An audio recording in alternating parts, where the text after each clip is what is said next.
पड़ेगा कि क्या लर्नर को हम सच में जानते हैं, लर्नर को लेकर के हमारी खुद की क्या अंडरस्टैंडिंग है, कौन होता है लर्नर। जैसे कि शब्द से ही पता चल रहा है कि लर्नर का मतलब हो गया सीखने वाला, सीखने वाला।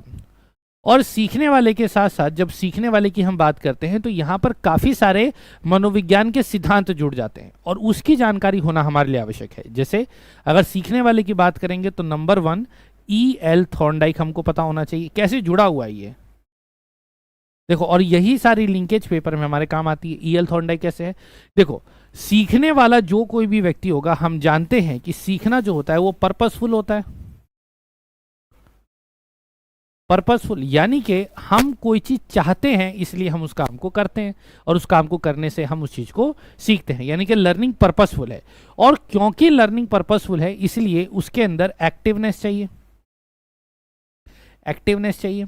हम जानते हैं कि कई सारी पैसिव लर्निंग्स जो होती है वो कंडीशनिंग के थ्रू भी डेवलप हो जाती है, लेकिन हम ये मानते हैं कि दिखने में हम भले ही पैसिव दिखाई दे रहे हैं लेकिन माइंड हमारा एक्टिव है, तो हम कहेंगे कि लर्निंग एक्टिव होती है। अटेंटिव होना और एक्टिव होना दोनों में अंतर है। माइंड एक्टिव है, आप अटेंटिव नहीं है, लेकिन माइंड अगर एक्टिव है तो वो इन्फॉर्मेशन को गैदर करेगा।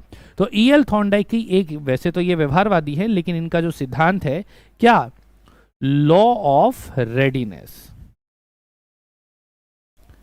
यानी कि तत्परता का नियम। ये क्या कहता है कि एक सीखने वाला व्यक्ति वह व्यक्ति हो सकता है जो सीखने के लिए तैयार है, यानी कि एक ये फोरमोस्ट, हम इसको कह सकते हैं फोरमोस्ट रिक्विजिशन है, FMR है। मतलब अगर कोई व्यक्ति लर्नर बनना चाहता है तो उसके लिए जरूरी है कि वो सीखने के लिए तैयार है। अगर वो सीखने के लिए तैयार नहीं है तो वो कभी भी नहीं सीख सकता, वो लर्नर की कैटेगरी में नहीं आता। अच्छा,